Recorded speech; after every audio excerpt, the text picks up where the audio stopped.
Steven, you're so lucky that Bass Ken Robbins is hosting your orientation on how to be a board member of the Regional Center. When I joined my local board last year, we didn't have any A-list celebrities. Yeah, Maya, my service coordinator was right. You love being on the board, so I might too. This is going to be way better than volunteering for that cat adoption at the dog park.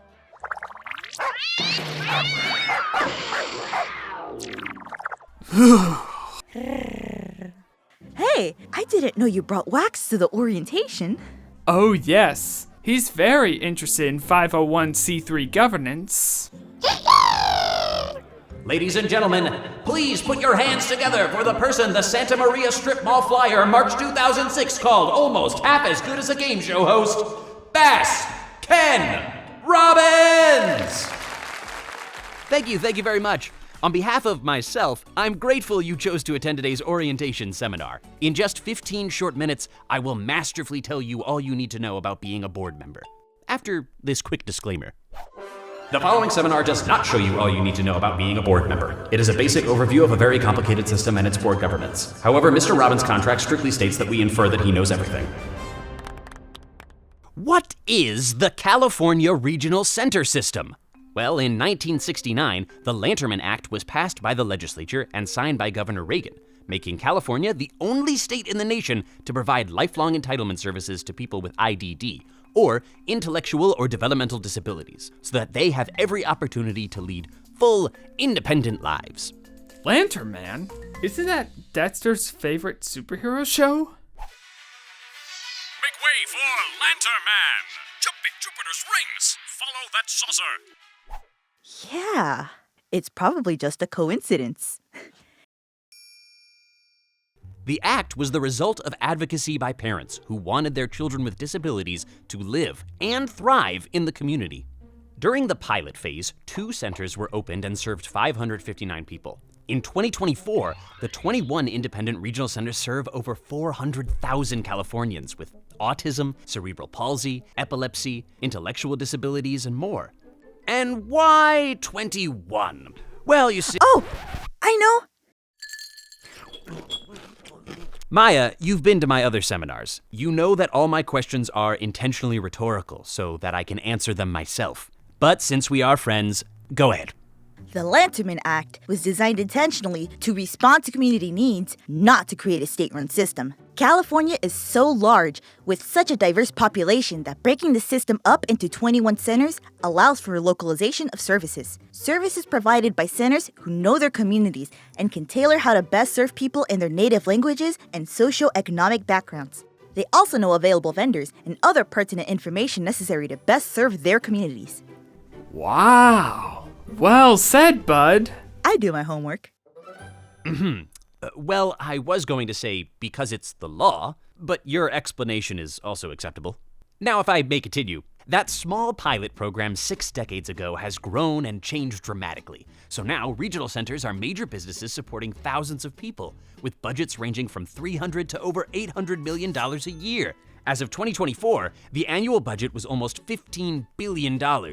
That's billion. Excuse me. Yes, Maya. I could take one short question. That's a lot of money. Do you have PowerPoint presentations to keep track of all that money? Yes, well, Who manages the money? How does the state know the money is doing what it's supposed to? Who ensures the regional centers adhere to the law? Who tells the regional centers what they can and cannot do? thank you, Maya, for your one short question.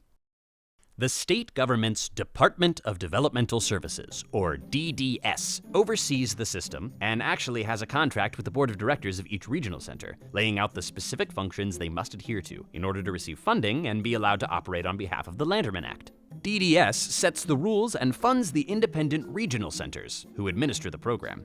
The contract is 85 pages long, and I shall now recite it for you verbatim. All right.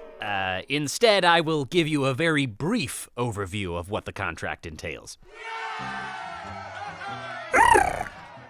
It lays out what services are and are not available under the law, and how individuals with developmental disabilities can qualify to be in the Regional Center program. DDS sets stringent oversight provisions for fiscal management, contractor operations and evaluations, performance reviews, staffing, monitoring and reporting to both the state and the federal government, which, for the record, funds about 40% of the annual budget.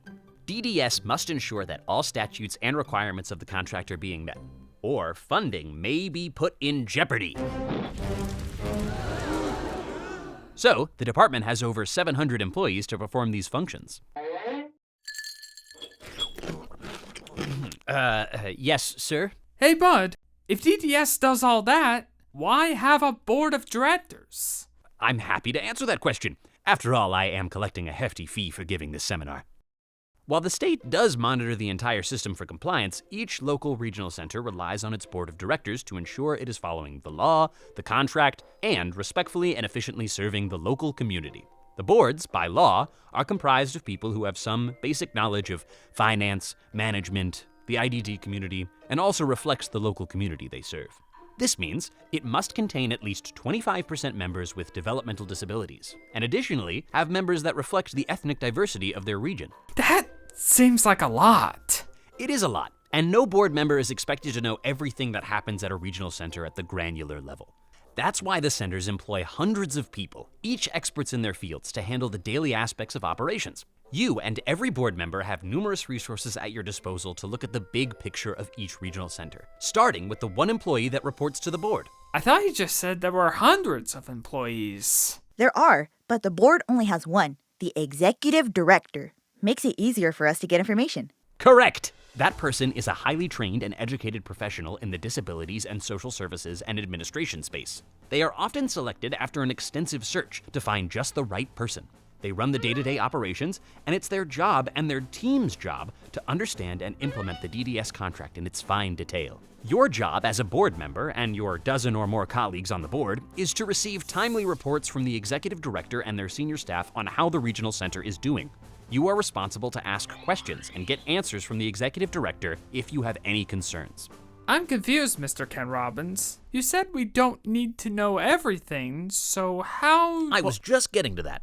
The state requires that each regional center provides continual training, such as this one today. DDS also supplies training materials. It is the executive director's job to make sure every member of the board understands the overarching operations of the regional center and its financial health, how it intends to operate with the highest regard for the people served, and how it plans on addressing future growth and challenges. Once you get used to it, it's actually pretty easy, Stephen. The trainings are awesome, and our board members all help each other. Correct again, Maya. You clearly loved my other trainings. DDS also makes sure boards can fulfill their function. And while the regional center staff work full-time, this is not your full-time job. However, you should ask your regional center approximately how many hours a month board members are usually required to attend.